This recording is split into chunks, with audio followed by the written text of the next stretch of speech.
Zašportovať si, zabaviť sa a zasúťažiť si tým najlepším a najchutnejším spôsobom.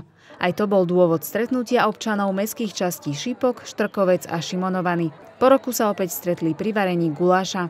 Koho bude ten víťazný? No samozrejme náš, šípkarsky. Lebo je najlepší, sme ho všetci dobrí kuchári varili. No myslím si, že náš. Pretože je robený s láskou a aby sme skutočne pre celé Šimonovany urobili takú radosť. Určite bude náš guláš najlepšie, pretože sme si dali záležať. Okrem hovedziny a bravčoviny štandardne máme tam aj divinu a potom ten náš entuziazmus, ten zápal, to musí byť náš. Guláš zo Štrkovca. V každom z 50-litrových kotlíkov sa varilo minimálne 15 kg mäska rôzneho druhu. Návštevníci mali vlastný názor, ako im ten, ktorý guláš chutí. Veľmi dobre. Tento momentálne je zo Štrkovca. Najlepší je Šimnovaný. Šimnovaný je najlepší gulášik. No výborný je. Šipkarský. Ja som mal prvý šimnoviansky domáci, ten bol výborný. A čo mám zás Šípok, to je druhý domáci, kde bývam. A ešte okoštujeme ďalší Štrkovec. Bol výborný. Ja som mala zo Štrkovca, chutil mi. Nakoniec sa kulinárske umenie vyhodnotilo. Víťazný tým z minulého roka obhájil svoje prvenstvo. Počasie nám prijalo ingrediencie tie isté. A všetci tí ľudia, čo sú tu, jak aj minulý rok, všetko v pohode a v láske k vareniu gulášu. Špeciálna prísada tajnosť. Nepoviete, hej? To je naše tajomstvo, to neprezradíme nikomu a nech sa nás nehnevajú, ale máme to vždycky najlepšie.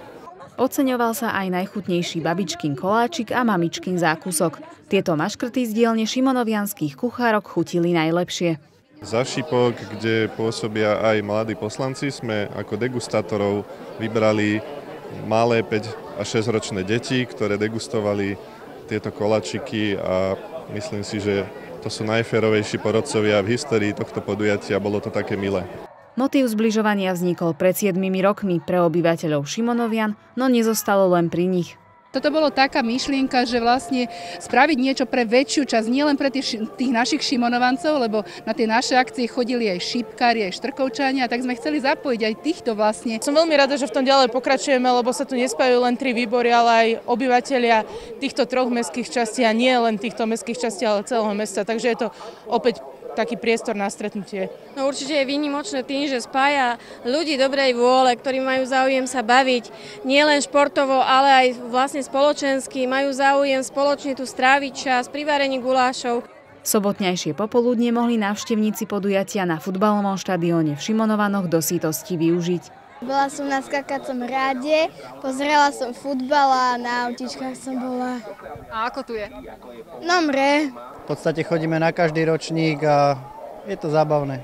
Som tu so svojím otcom a páči sa mi, tu je to dobre. My sme spokojní, chodíme každý rok pozerať. No, je to tu celkom dobre, páči sa mi tu.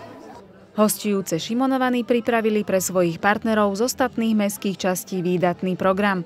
Bolo to aj športové popoludnie, pretože sa súťažilo vo futbale, vo volejbale a trochu sme vymysleli aj také netradičné, a to je triatlon, kde sme to trošku ladili na takú humornejšiu tému. Deti kopali 11-ky. Práve teraz sa pozeráte na víťaza, ktorý na veľké prekvapenie zdolal v kopaní 11-tok aj starších súperov. Prekvapením bol zábavný program. V rámci neho sa zúčastnení podučili tancu, ktorý rozprúdil tú pravú náladu.